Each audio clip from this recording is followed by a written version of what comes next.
Hello, welcome. In this video, we're going to learn how to divide a segment by construction into some number of segments. So here we have an example of 5, but it could be any number. So the first thing I'm going to do is run through this animation from the awesome website Math Open Reference. It's an oldie but a goodie. Let's go through it. So I'm going to click Reset. And I like that there's a button on the bottom here for Next, and I click through each step of the construction and can stay on that step for as long as I need to kind of observe what's happening. So the idea is you draw an arbitrary segment. We'll call it AB. And the idea is that you want to draw some line, they say ray here because you're starting from a point, up at some angle of your choice. Now that segment can be as long as you want. It can go past B. You can also make it shorter.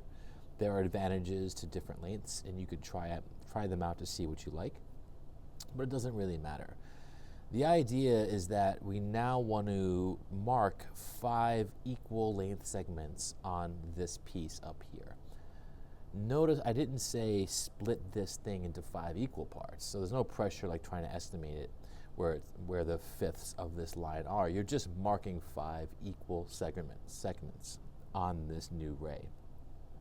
Okay, of any size, but try to make it reasonable. So here the compass animates, it marks this first segment right here, 1, and then again 2, and so on and so forth, 3, 4, and 5. Now notice that there's a little bit left over at the end because we weren't trying to split it equally into 5 parts.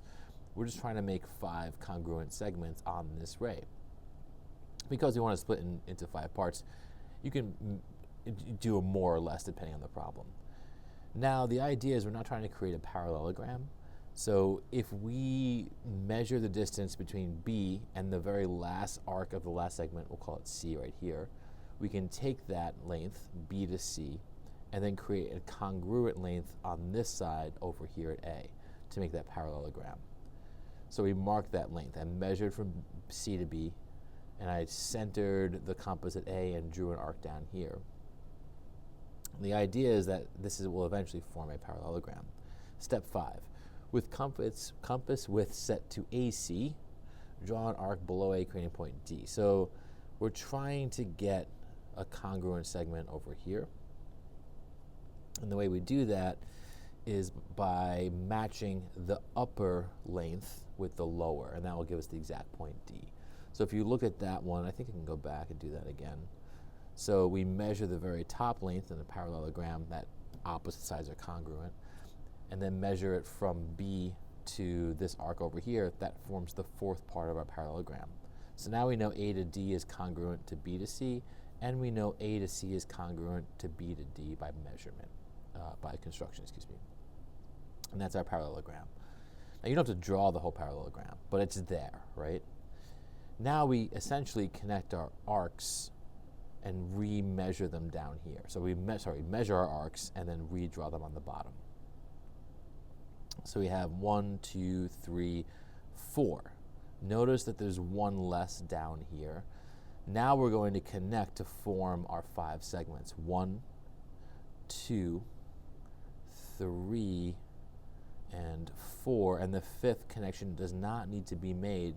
You can make it, but it's not needed because the remaining of the original segment is the 5th piece. So these are the 5 segments. So that's the process. I encourage you to go to Math Open Reference and play with this to see it for yourself. The real question is, why does this work? There's something about a parallelogram here that we're making. Maybe that seems more intuitive, but how does that help us? Well, let's go through it. This is a little proof based on Math Open Reference. They prove their constructions. Really great work. So first of all, AD and BC are congruent to each other. I use the equal sign here just to speed things up, but that's congruent. So AD and BC are congruent by construction. Top AC and bottom BD are also congruent. So that means ACBD is a parallelogram, because if you have both sides, about pairs of opposite sides that are congruent, then it is a parallelogram. We also know that AC and DB are parallel. They should also say then it's a parallelogram, sorry. AC is parallel to DB. Okay, so here's AC, here's DB. if you have a parallelogram, then opposite sides are parallel.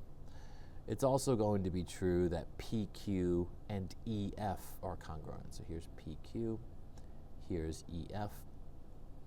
I could have picked any of these segments, but that's by construction, because we're basically copying this segment on the top and bottom over and over again. So I use that as an example. That means that PQ is parallel to EF, right? Because, that's not why they're parallel, excuse me. They're parallel, PQ and EF, because they're on two lines that are parallel, right? So like, for example, QR is parallel to FG or any of the segments on the bottom. So what does this mean about the shape PQFE? Well, since PQ is congruent to EF and they're parallel, it's a parallelogram. So in fact, we have a bigger parallelogram, ACBD, and inside we have 1, 2, 3, 4, 5 little parallelograms, okay? And as you know this, or you might know this, the quadrilateral with one pair of sides that are both congruent, opposite sides that are congruent and parallel, then it's a parallelogram.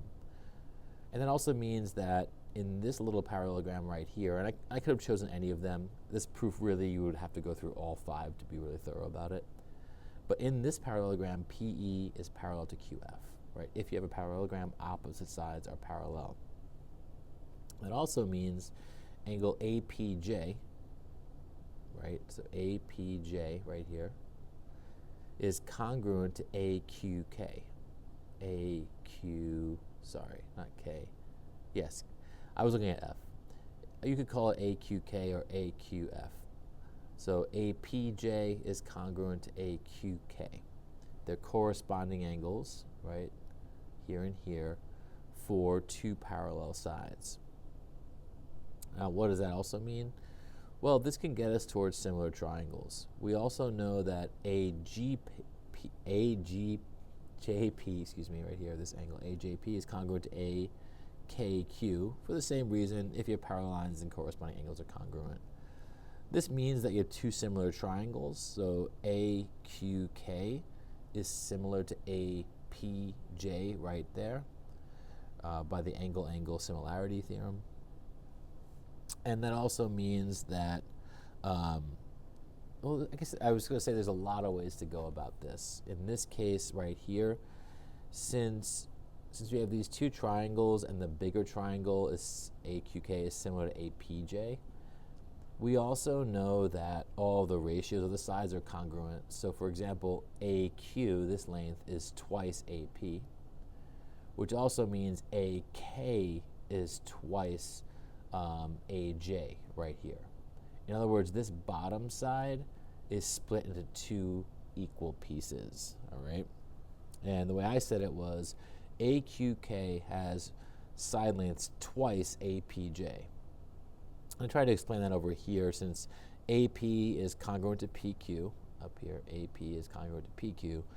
Each side of AQK is twice the sides of each corresponding side, probably say that, of APJ, right?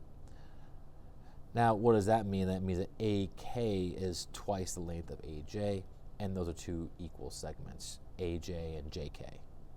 You can repeat that for the next triangle here, right? And here, that's one way to go about it. I also said you could repeat for the other segments until AJ equals AK, KL, LM, and MB. So all these segments down here, you would prove that for this triangle, for example, ARL, you could say is 3 times the length of APJ. That's one way to say it. So on the bottom here, you have 3 equal segments to this one right here. It's a 3-to-1 ratio, then 4-to-1 ratio, then 5-to-1 ratio. And that's basically the idea of the proof. All right, I hope this helped.